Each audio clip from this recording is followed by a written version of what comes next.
In the seaside town of Ripplecrag 9-year, old Milo Bumbleflop collected odd sounds in little bottles, whistles, giggles, even seagull squawks.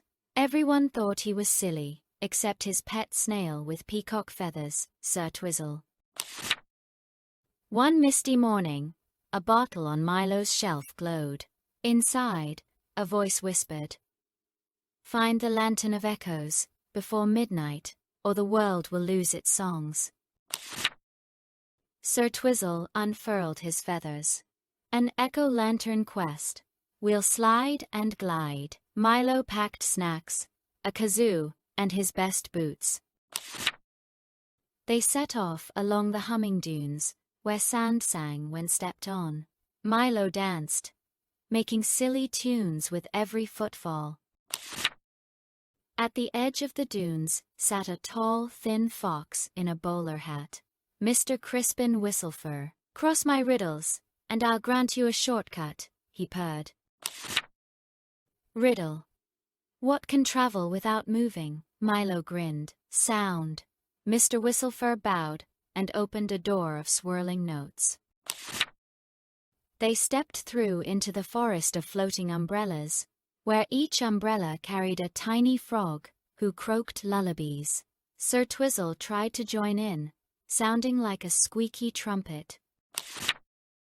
Halfway through, a gusty sprite named Breezy Nell zipped around them. "If you help me find my lost wind chime, I'll guide you to the lantern's cave." Milo used one of his bottles to release a recorded giggle. Frogs pointed the way with their umbrellas. Nell found her chime and spun happily. She led them to the bridge of backward steps, which only moved if you walked while telling jokes. Milo's silly puns made the bridge wiggle forward. Sir Twizzle added snail riddles for extra speed. On the other side, glowing stones formed a path up the echo cliffs, shimmering with every shout. Milo yodeled, just to hear the echoes bounce like rubber balls. At the top stood a giant stone parrot. "Pollux, guardian of the lantern, you must prove the worth of your voice," she squawked. Pollux's challenge: mimic 3 sounds perfectly. Milo opened his bottles.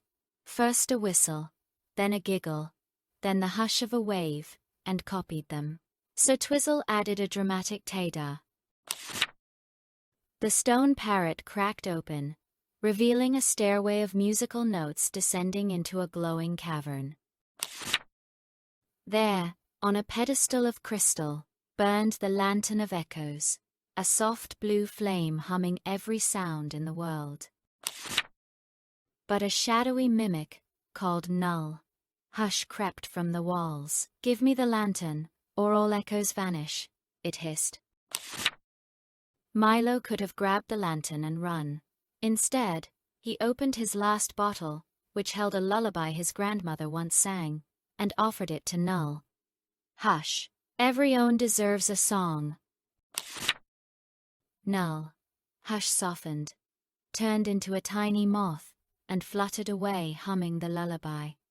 The lantern glowed brighter, echoing kindness. Milo lifted the lantern. A wave of sound rolled over Ripplecrag. Lost songs returned to the world. Sir Twizzle's feathers shimmered like rainbows.